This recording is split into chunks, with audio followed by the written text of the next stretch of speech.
Hello everyone. Welcome to success with Rai Academy. 19 मई 2021 के दैनिक जागरण के राष्ट्रीय संस्करण को आज के इस वीडियो में हम डिस्कस करेंगे। तो चलिए वीडियो को शुरू करते हैं। जो सबसे पहली न्यूज़ हम लेंगे वो है प्रधानमंत्री मोदी की वर्चुअल बैठक, जिसमें उन्होंने 10 राज्यों के 46 डीएमओ से बात करी है, डीएम, और उनसे बात करी है। और उन्होंने ये बताया है कि ग्रामीण इलाकों में संक्रमण को रोकने से हमें बचाना होगा। वहाँ पर जितना भी इंफ्रास्ट्रक्चर की ज़रूरत है, हॉस्पिटल्स को लेकर या फिर दवाओं को लेकर जो भी ज़रूरतें हैं उसको जल्द से जल्द पूरा किया जाना चाहिए। यानी कि प्रधानमंत्री पीएमओ कार्यालय भी अंदेशा पूरी तरीके से जता चुका है कि अब जो संक्रमण है वो गाँव में फैल चुका है। अब इस महामारी को किस तरीके से रोकना है, क्योंकि इन्होंने एक स्टेटमेंट में बोला है कि हर एक ज़िंदगी को बचाने की लड़ाई। इसका मतलब ये है कि कोरोना से ज़िंदगी वहाँ पर तबाह हो सकती है, ऐसा अनुमान इन्होंने पूरी तरीके से लगा लिया है। ग्रामीण इलाकों में कोरोना के बढ़ते संक्रमण को देखते हुए प्रधानमंत्री मोदी ने 10 राज्यों के 46 जिलाधिकारियों के साथ साथ वहां के मुख्यमंत्रियों से भी बात करी है। प्रधानमंत्री ने हर जिले के एक एक गांव को कोरोना से बचाने का लक्ष्य बताते हुए इसके लिए कंटेनमेंट जोन, जांच, आइसोलेशन, उपचार जैसे आजमाए हुए उपायों को स्थानीय परिस्थितियों के अनुरूप लागू करने की जरूरत बताई है। साथ ही यह भी साफ कर दिया है कि कोरोना को रोकने की लड़ाई के दौरान आम लोगों को किस तरह की दिक्कतों का सामना हो रहा है और करना पड़ेगा, इसकी भी जागरूकता लोगों को बतानी होगी। हर जरूरतमंद तक पहुंच का मंत्र देते हुए प्रधानमंत्री मोदी ने कहा कि केंद्रीय स्तर से जारी निर्देशों को वे अपनी जरूरतों के मुताबिक बदल भी सकते हैं। यानी कि जो गाइडलाइन जारी करी जाएगी केंद्र सरकार द्वारा, अगर डीएम अगर चाहे तो उसमें बदलाव भी कर सकता है। प्रधानमंत्री ने जिलाधिकारियों को आगामी बारिश के मौसम को लेकर भी आगाह किया है। कहा है कि तैयारियां सिर्फ दवाओं और साजो सामान के लिए ही नहीं बल्कि लोगों तक अन्य जरूरी सामान की पहुंच सुनिश्चित करने के लिए भी की जानी चाहिए। नेक्स्ट न्यूज़ है कि 26 राज्यों और केंद्र शासित प्रदेशों में घट रही है संक्रमण की दर। भारत में कोरोना महामारी का दायरा जितनी तेजी से सिकुड़ रहा है, 26 राज्यों और केंद्र शासित प्रदेश में संक्रमण दर लगातार घटती जा रही है। 1 लाख से ज़्यादा संक्रमित मामलों वाले राज्यों की संख्या घट रही है। एक हफ्ते पहले ऐसे राज्यों की संख्या 13 थी, जो घटकर अब सिर्फ 8 रह गई है। नीति आयोग के सदस्य डॉक्टर वी के पॉल ने कहा कि कई राज्यों में महामारी की स्थिति में स्थिरता आ गई है। कंटेनमेंट जोन और जांच में तेजी की वजह से ऐसा हो पाया है। वैज्ञानिक विश्लेषण से यह सामने आया है कि एक व्यक्ति से एक से कम लोगों तक संक्रमण फैल रहा है। इसका मतलब है कि महामारी सिकुड़ रही है। संयुक्त स्वास्थ्य सचिव लव अग्रवाल ने कहा कि 26 राज्यों और केंद्र शासित प्रदेश में संक्रमण दर में गिरावट आ रही है। इनमें महाराष्ट्र, उत्तर प्रदेश, दिल्ली, बिहार, मध्य प्रदेश और छत्तीसगढ़ शामिल है। इन राज्यों में संक्रमण के मामले भी घट रहे हैं। नेक्स्ट न्यूज़ है कि बाज नहीं आ रहा चीन और पूर्वी लद्दाख के पास पीएलए यानी कि पीपुल्स लिबरेशन आर्मी का सैन्य अभ्यास। देखिए, चीन कतई बाज आने वाला नहीं है, क्योंकि वो अपने हिंद प्रशांत क्षेत्र पर भी अपना एकाधिकार जमाता है। अपनी विस्तारवादी नीतियों से वो कई देशों को परेशान कर रहा है और उसमें भारत तो उसकी मेन लिस्ट में रहता है। पूर्वी लद्दाख क्षेत्र के पास काफ़ी अंदर चीन की पीपुल्स लिबरेशन आर्मी सैन्य अभ्यास कर रही है। उत्तरी मोर्चे पर चीनी सेना की आक्रामकता के 1 साल बीत जाने के बाद यह कवायद हो रही है। वैश्विक महामारी कोविड-19 के बावजूद भारतीय सशस्त्र सेनाएं इस साल पूरी तरह से सतर्क हैं। चीनी सेनाओं की सभी गतिविधियों पर पैनी नज़र रखी जा रही है और पिछले साल भी कई इलाकों में सैन्य अभ्यास के बहाने वे आए थे और यहाँ से आक्रामकता दिखाई थी और जमीन हथियाना चाहते थे, लेकिन भारतीय सेनाओं ने उसका मुंहतोड़ जवाब दिया था। इनमें से कुछ जगहों की दूरी 100 किलोमीटर से लेकर उससे कुछ ज़्यादा भी है जो अभ्यास चल रहा है। अगर हम घटनाक्रम के इस लिहाज से बेहद महत्वपूर्ण है, क्योंकि दोनों पक्ष अभी भी पेंगोंग झील के क्षेत्रों से दोनों सेनाओं की आपसी सहमति से वापसी को लेकर अभी भी बातचीत चल रही है। नेक्स्ट न्यूज़ है, वैक्सीन डिप्लोमेसी को लेकर बड़े देशों में छिड़ी जंग। अब देखिए, अभी तक क्या था कि वैक्सीन की उपलब्धता भारत दूसरे देशों को करा रहा था, चूँकि खुद देश में कमी थी, लेकिन ये दूसरों को उपलब्ध करा रहे थे, जिसमें कि पाकिस्तान देश को भी भारत द्वारा वैक्सीन दी गई थी, बांग्लादेश को दी गई थी, म्यांमार को दी गई थी। लेकिन खुद अब वो अब इस कमी से जूझ रहे हैं कि उन्हें अब रूस से वैक्सीन मंगानी पड़ रही है। तो दुनिया भर में जो चीन और रूस इस समय वैक्सीन, कोविड वैक्सीन को पहुंचाने की बात कर रहे हैं, उसमें अमेरिका भी अब कूद गया है। अमेरिका ने ये बोला है कि जून 2021 तक वो विश्व को अपने यहाँ उत्पादित दवाओं का 13% मुहैया कराएगा। तो ये एक आप कह सकते हैं कि अब जंग छिड़ गई है दवाओं को, वैक्सीन को लेकर। उसमें भारत ने जुलाई और अगस्त तक ये उपलब्धता जता पाने की सामर्थ्य बताई है, और उन्होंने ये कहा है कि हम जुलाई और अगस्त तक ही वैक्सीन दूसरे देशों को उपलब्ध करा पाएंगे। जैसा कि पड़ोसी देश जो हैं बांग्लादेश और नेपाल, वो लगातार मांग कर रहे हैं कि उन्हें वैक्सीन उपलब्ध कराई जाए, लेकिन भारत के पास स्वयं जितनी आवश्यकता है वैक्सीन की, उससे कहीं कम उत्पादन हो रहा है। तो ये एक सबसे बड़ी समस्या है। कई अंतर्राष्ट्रीय विशेषज्ञ ये भी मान रहे हैं कि अमेरिका, ब्रिटेन के बाद भारत की तरफ से भी वैक्सीन आपूर्ति बंद हो जाने के बाद छोटे और कम विकसित देशों के लिए चीन की वैक्सीन अपनाने के अलावा कोई चारा नहीं है। कई दक्षिण अमेरिकी देश की वैक्सीन पर सवाल उठने के बावजूद उसे लेने को मजबूर हैं। याद रहे कि भारत ने फरवरी से अप्रैल के दौरान 95 देशों को कुल 6.64 करोड़ वैक्सीन दी थी। इसमें से 1.07 करोड़ वैक्सीन पड़ोसी देशों को तथा कुछ दूसरे गरीब देशों को बतौर दान दिया था। अब वह पूरी तरह से बंद है। सूत्रों का कहना है कि भारत में अभी वैक्सीन की वर्तमान हालत में, जब देश में वैक्सीन की कमी से टीकाकरण बहुत धीमा हो चुका है, ऐसे में भारत सिंगल डोज वैक्सीन भी नहीं भेजना चाहता है। वैसे भी यह राजनीतिक मुद्दा बन चुका है, लेकिन अगर जुलाई अगस्त तक देश में उत्पादन बढ़ गया तो इस पर विचार किया जा सकता है। नेक्स्ट एक न्यूज़ है जिसमें दिल्ली गवर्नमेंट ने ये घोषणा करी है कि जो कोविड पेशेंट थे, जो पीड़ित परिवार थे, उनको आर्थिक मदद की जाएगी। महामारी के शिकार हुए परिवारों की आर्थिक मदद करने का दिल्ली सरकार ने निर्णय लिया है। मुख्यमंत्री अरविंद केजरीवाल ने इसका ऐलान करने के साथ ही कहा कि दिल्ली राज्य सरकार जनता के साथ खड़ी है, उसकी हर तरह से मदद की जाएगी। मुख्यमंत्री अरविंद केजरीवाल ने मंगलवार को डिजिटल प्रेस वार्ता में कहा कि दिल्ली सरकार 4 योजनाएं शुरू करने जा रही है। इसमें बच्चों की पढ़ाई से लेकर बेसहारा हुए लोगों तक की मदद करने की व्यवस्था की गई है।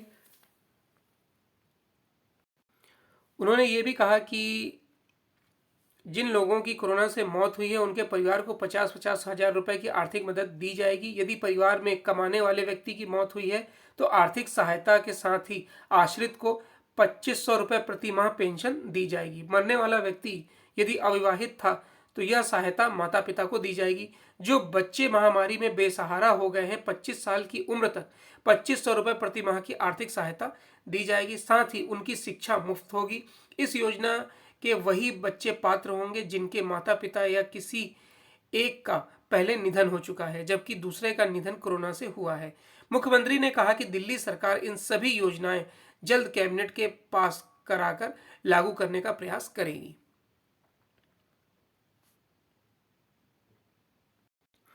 नेक्स्ट न्यूज है, गांव में कोरोना के इलाज से लेकर वैक्सीनेशन तक को तैयार सीएससी। ग्रामीण इलाके में कोरोना की जांच, इलाज और वैक्सीनेशन सरकार के लिए चुनौती साबित हो रही है, लेकिन आईटी व इलेक्ट्रॉनिक्स मंत्रालय के तहत काम करने वाले कॉमन सर्विस सेंटर से यानी सीएससी से देश भर के ग्रामीण इलाकों में कोरोना की जांच और इलाज के साथ वैक्सीनेशन अभियान को भी सफल बनाया जा सकता है। इस अभियान को सफल बनाने के लिए सीएससी को सरकार से फंड की दरकार है, ताकि बड़े पैमाने पर ग्रामीण भारत में कोरोना के इलाज और वैक्सीन को अंजाम दिया जा सके। देश भर में लगभग 4 लाख सीएससी हैं और इनमें से 2.5 लाख सीएससी ग्रामीण इलाके में है। सीएससी पर टेलीमेडिसिन के जरिए मरीजों के इलाज की सुविधा मुहैया पहले से ही कराई जा रही है। वहीं पिछले 15 दिनों से ग्रामीण सीएससी पर कोरोना वैक्सीन के लिए रजिस्ट्रेशन भी किया जा रहा है।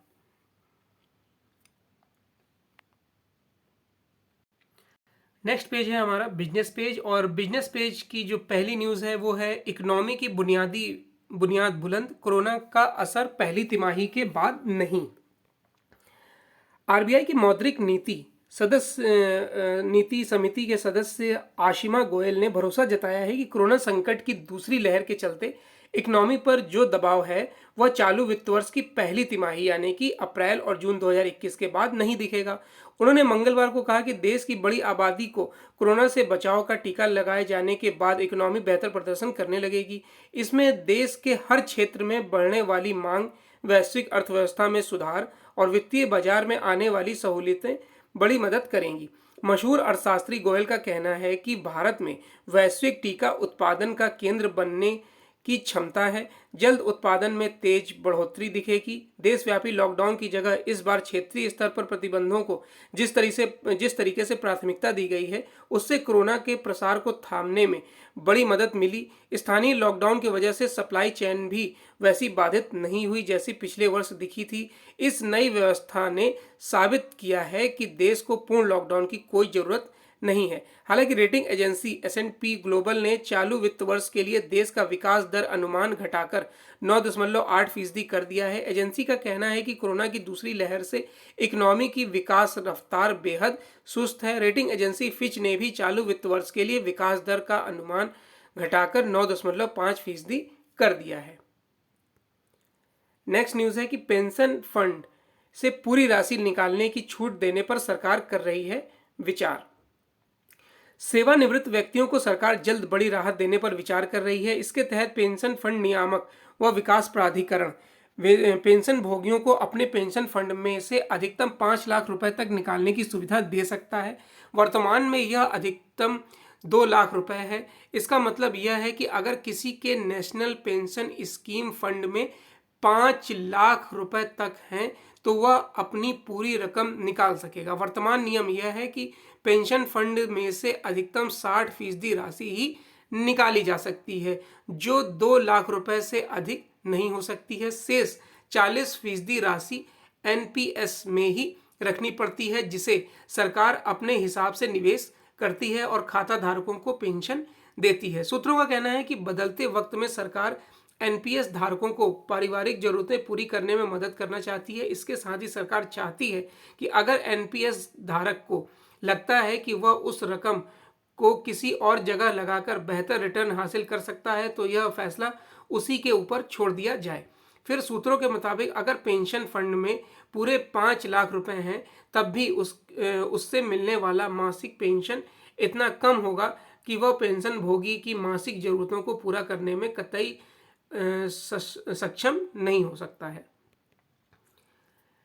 नेक्स्ट न्यूज पर आते हैं। नेक्स्ट न्यूज है हमारा एडिटोरियल पेज से और एडिटोरियल पेज में पहला आर्टिकल है दवाओं के उत्पादन में पिछड़ने का खतरा और यह आर्टिकल लिखा है आर्थिक मामलों के जानकार भरत झुंझुनवाला द्वारा।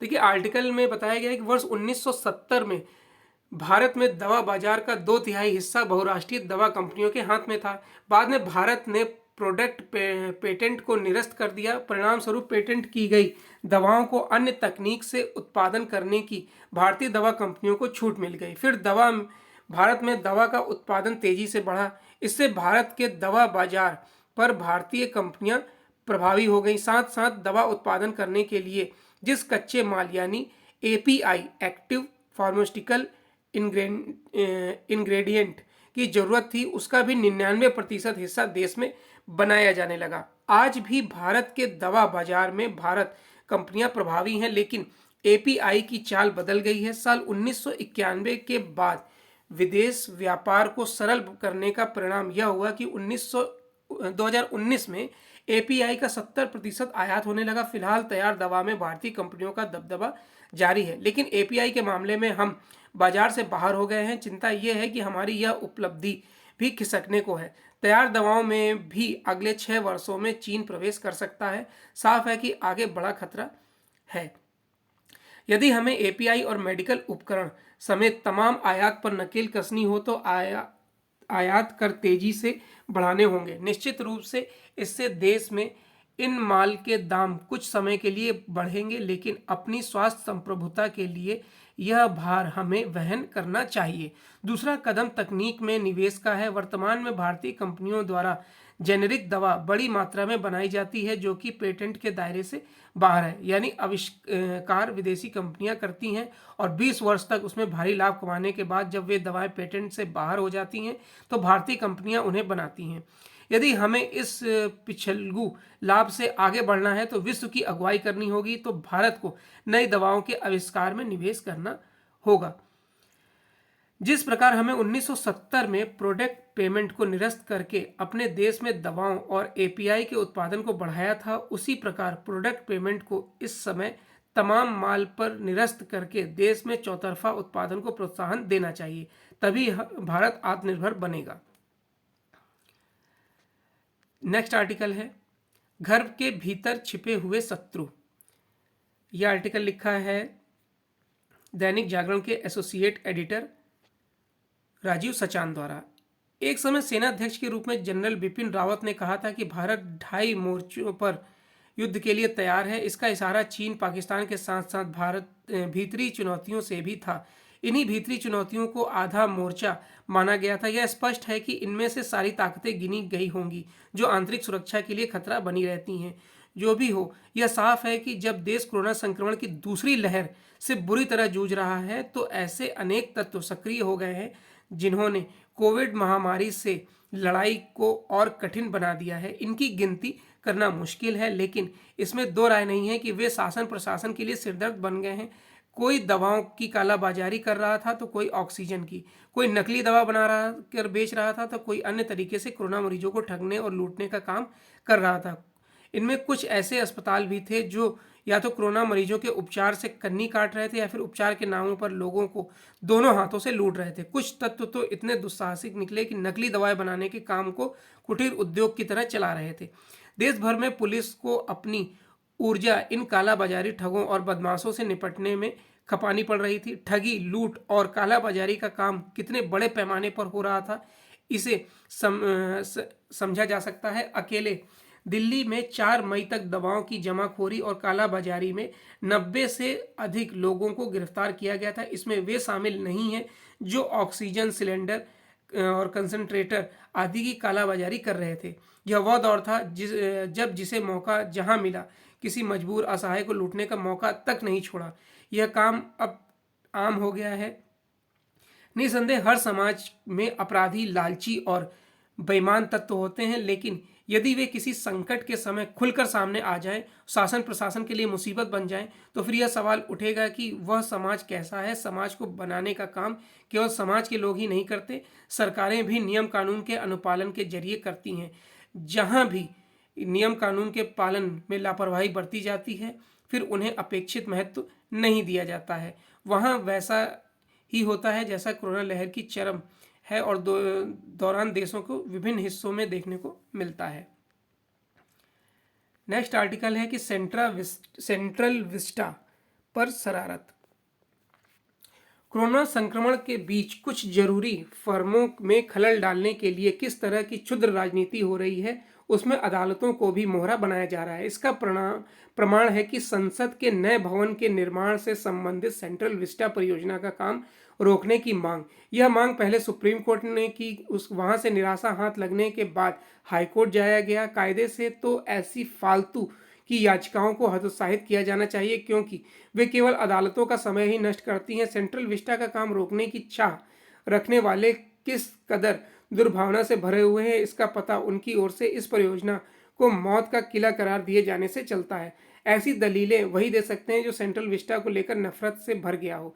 याचिकाकर्ता की ओर से इस परियोजना की तुलना नाजियों के यातना केंद्र से करते हुए यह दलील दी गई है कि इस वक्त यह निर्माण काम जारी रहने से कोरोना संक्रमण तेजी से फैल सकता है। ऐसी मनगढ़ंत दलीलों को महत्व देने का मतलब होगा देश में सड़क, रेल, पुल, मेट्रो आदि से संबंधित समस्त निर्माण कार्य रोक देना।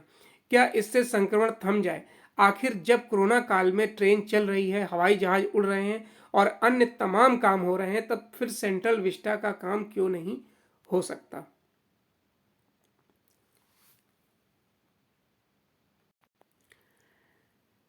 नेक्स्ट न्यूज़ है कि हमास के ठिकानों पर फिर हवाई हमले।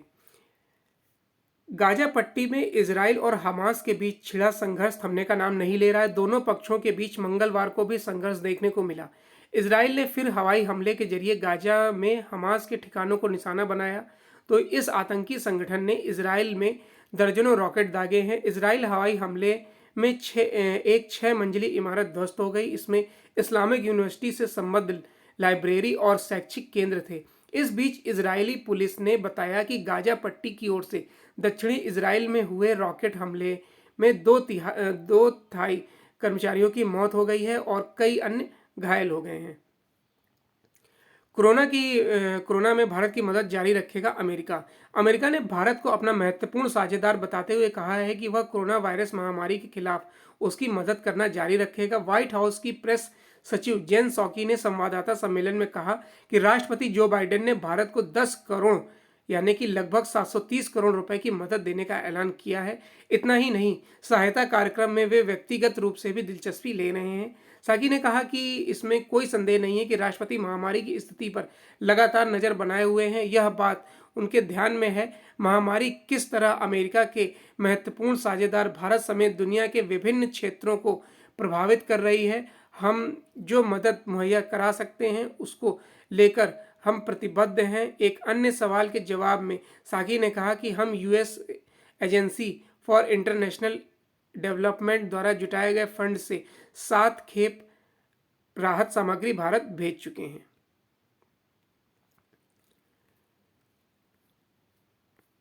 तो स्पोर्ट्स पेज में कोई खास न्यूज़ नहीं है जिसे डिस्कस किया जाए। तो ये आज का दैनिक जागरण यानी कि 19 मई 2021 का दैनिक जागरण का राष्ट्रीय संस्करण था। आई होप आपको वीडियो अच्छा लगा होगा। अगर आपको वीडियो अच्छा लगा हो तो लाइक और शेयर कर दीजिएगा। वीडियो देखने के लिए धन्यवाद।